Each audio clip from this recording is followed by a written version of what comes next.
Nous avons tous des qualités fondamentales. Ces ressources qui imprègnent notre manière d'être, d'entrer en relation, de faire les choses et de nous adapter aux situations. L'empathie, la rigueur, la franchise, la spontanéité. Ces qualités font partie de ce que les autres apprécient chez nous, et elles sont souvent au cœur de notre valeur professionnelle.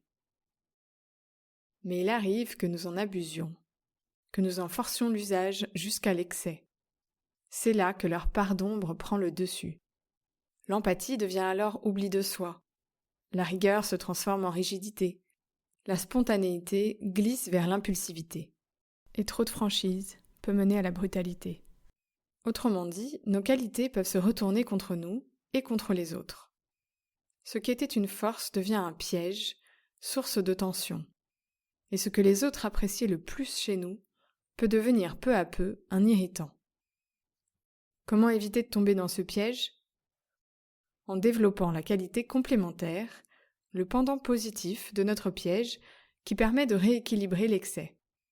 Écouter ses propres besoins pour sortir de l'oubli de soi, cultiver la souplesse pour éviter la rigidité, prendre le temps de réfléchir pour contrer l'impulsivité, ou développer son assertivité pour dire les choses avec franchise, sans brutalité. Ces qualités ne nous viennent pas naturellement. C'est précisément pourquoi elles constituent un défi, une zone d'apprentissage. Et que se passe-t-il quand nous voyons chez les autres l'excès de ces qualités qui nous manquent ? Quelque chose en nous se rebiffe, une réaction presque viscérale, comme une allergie. Nos irritants naissent souvent de là, ces qualités défis, poussées à l'excès telles que nous les percevons chez les autres. Évidemment, cela signifie que nous avons nous-mêmes des comportements allergènes pour les autres. En miroir, nous allons irriter les autres quand nos valeurs hautes, nos qualités sont poussées à l'excès, au point que leur part d'ombre prend le dessus et dérange ceux qui en manquent. Prenons le cas de Léa, directrice commerciale, et Thomas, directeur financier. Ils travaillent ensemble sur le plan stratégique de leur entreprise et s'écharpent pour élaborer des prévisions de croissance. Léa propose des objectifs ambitieux, portés par les opportunités qu'elle perçoit sur le marché. Thomas freine, pointant les risques et l'absence de garantie. Léa trouve Thomas négatif, toujours dans la retenue. Thomas trouve Léa irréaliste, déconnectée des contraintes. Regardons maintenant leurs cadrans respectifs. Thomas est reconnu pour sa prudence et sa capacité d'anticipation, qualité précieuse dans sa fonction. Mais à force d'anticiper tous les scénarios négatifs possibles, cette prudence bascule parfois dans le pessimisme et la frilosité. C'est son piège.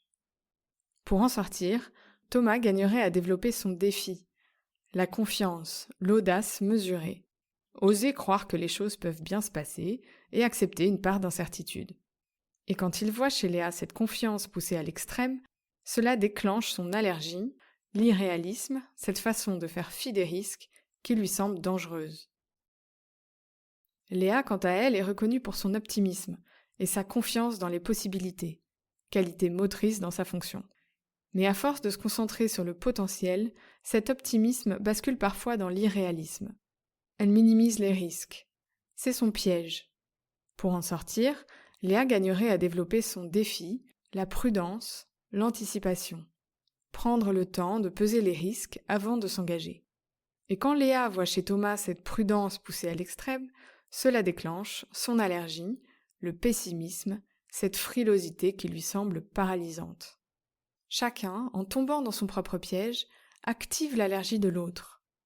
La voie de sortie ? Thomas gagnerait à intégrer un peu de la confiance de Léa, et Léa gagnerait à intégrer un peu de la prudence de Thomas. Chacun trouve chez l'autre exactement ce dont il a besoin pour équilibrer sa propre qualité. En partageant ces cadrans, en donnant à voir à l'autre ces aspects, Léa et Thomas pourraient passer de l'accusation à l'inspiration mutuelle. Ils pourraient se comprendre, se soutenir pour progresser et transformer leurs divergences en complémentarité. Le cadran d'Hoffman aide à comprendre pourquoi certains comportements nous irritent autant chez les autres et ce que cela révèle de nous. Voici un résumé de son fonctionnement. Nos qualités fondamentales sont nos plus grandes ressources, mais utilisées en excès, elles peuvent se retourner contre nous et devenir des pièges. Pour contrecarrer ces pièges, il s'agit de développer leurs qualités complémentaires qui représentent nos défis. Et quand nous voyons cette même qualité poussée à l'excès chez les autres, cela déclenche une réaction en nous, c'est là que se logent nos allergies. Nos allergies sont donc l'excès de ce qui constitue pour nous des défis à développer. Et en miroir, la version équilibrée de ces allergies se rapproche souvent de nos qualités fondamentales. Autrement dit, derrière ce qui nous irrite chez les autres se cachent souvent les compétences que nous aurions intérêt à développer chez nous.